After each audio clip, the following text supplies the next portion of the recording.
kompleksometri merupakan salah satu jenis titrasi yang didasarkan pada reaksi pembentukan senyawa kompleks antara logam ion target dengan zat bentuknya kompleks. Zat pembentukan kompleks yang umum digunakan adalah asam etilena amina tetraasetat EDTA yang akan pembentukan kompleks kuat dengan perbandingan 1:1 dengan logam. Kompleksometri merupakan metode penentuan kadar secara velometri dengan pada reaksi kompleks antara ion logam dengan ligat. Teknik ini umum digunakan untuk analisis logam menggunakan titrat ligannya. Beberapa ion logam mampu membentuk kompleks yang sedikit terionisasi dengan berbagai ligan. Agen-agen kompleks pembentukan kompleks menjadi dasar titrasi yang akurat terhadap ion-ion menggunakan ligan sebagai titratnya.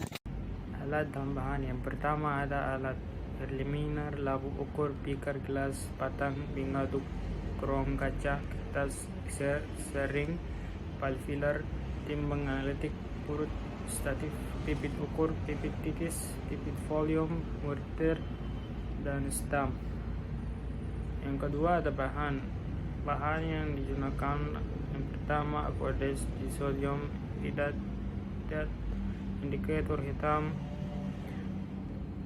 larutan pufur amonia, asam klorida, kalsium karbonat, magnesium sulfat, amonia klorida, amonia, kalsium laktat. Cara kerjanya: pembuatan larutan hidrat disodium hidrat ditambang hidrat sebanyak 8,613 gram, dimasukkan hidrat dalam beaker gelas dan ditambahkan aqueous secukupnya sampai larut. Dipindahkan larutan ke labu ukur 1000 ml, ditambahkan aqueous sampai tanda batas 100 ml, dijobjeng hingga homogen. Kedua ada pembuatan larutan kalsium klorida.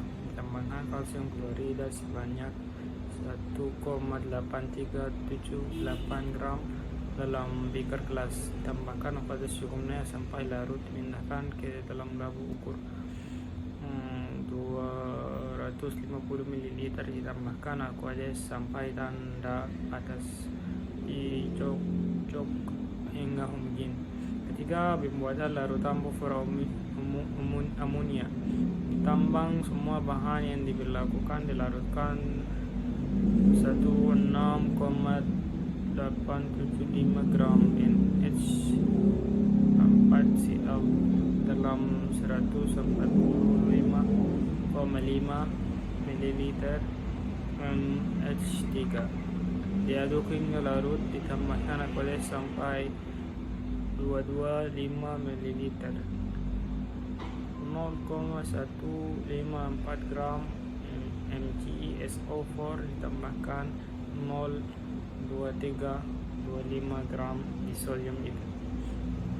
Kemudian dilarutkan dengan aqueous sampai volume 12,5 ml.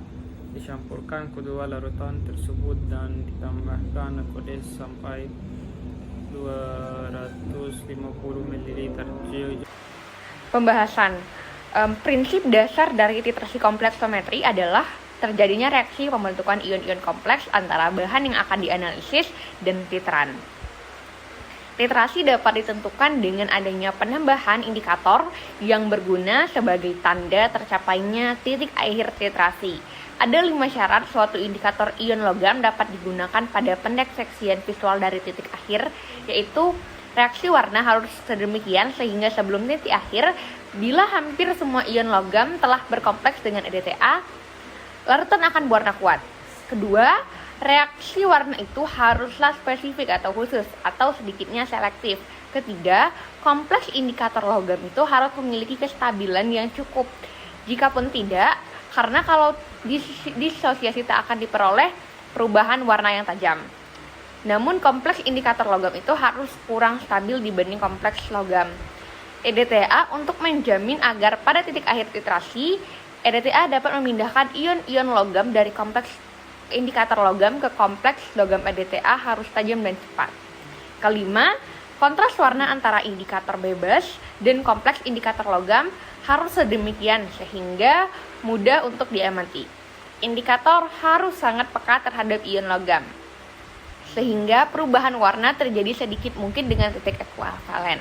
Terakhir, penentuan kalsium dan magnesium dapat dilakukan dengan titrasi EDTA. pH untuk titrasi adalah 10 dengan indikator Erin indikator black atau EBT. Pada pH tinggi, magnesium hidroksida akan mengendap sehingga EDTA dapat dikonsumsi hanya oleh kalsium Ca2+ dengan indikator Moresid. Kesimpulan, adapun prinsip kerja dalam penentuan kadar kalsium secara kompleksometri yaitu berdasarkan reaksi pembentukan senyawa kompleks dengan EDTA sebagai larutan standar dengan bantuan indikator tertentu. Kedua, titik akhir titrasi ditunjukkan dengan terjadinya perubahan warna larutan, yaitu merah anggur menjadi biru. Dan ketiga, tujuan diberikan indikator EBT atau Ereochrome Black T adalah karena indikator tersebut peka terhadap logam dan pH larutan sehingga titik akhir titrasinya pun dapat diketahui.